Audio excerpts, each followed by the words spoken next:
Hi, it's me, Zoe! Ang batang from this to this! Opo, ngayong araw nga ay wala munang face-to-face classes!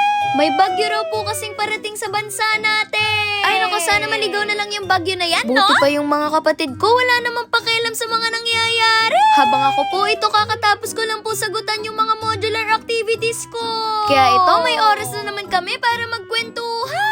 Sa totoo lang, ito po yung pinakagusto kong oras sa buhay ko. Kasi alam niyo yung feeling na kompleto kayo sa bahay, nagkukulitan, tapos imbis na makatulong yung kapatid kong si Zion, ayun, nagpatak yung mga dinupi ni Mami.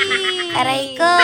Grabe talaga yung lakas ng ulan at ng hangin. Nasa sobrang lakas nga, mapapaisip ka na lang talaga kung anong masarap na kainin.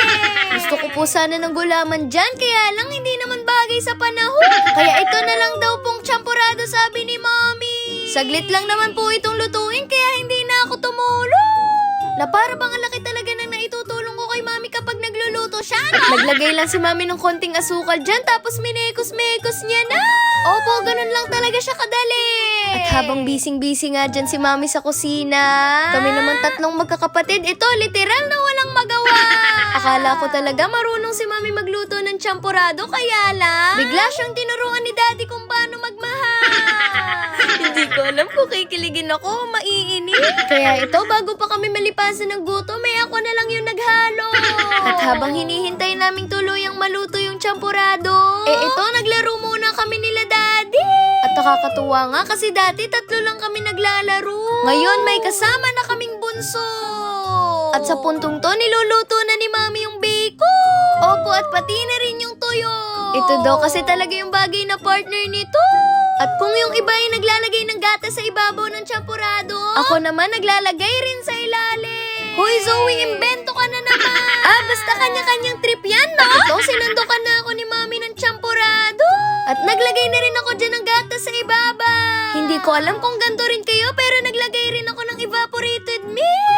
Ito talaga yung mga bumabagay na pagkain tuwing tag-ulan. Itadakimasu.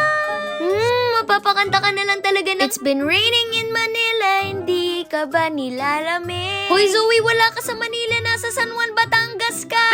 Ay, sorry. At habang kumakain nga po kami dyan, gusto ko na rin po kayong paalalahanan. Kapag ganito pong masama ang panahon, ay lagi po tayo mag-iingat. Maging aware po sana tayo sa mga announcement at saka balita. At balik po tayo dito sa champurado namin. Na para bang mas marami pa yung gatas si Zion kesa sa champurado niya, no? At sa puntong to, tinatry ko nang iulam yung tuyo. At bumagay talaga yung alat niya sa tamis ng champurado, no? Ang masasabi ko lang talaga, masarap siya. Ayun lang. Bye!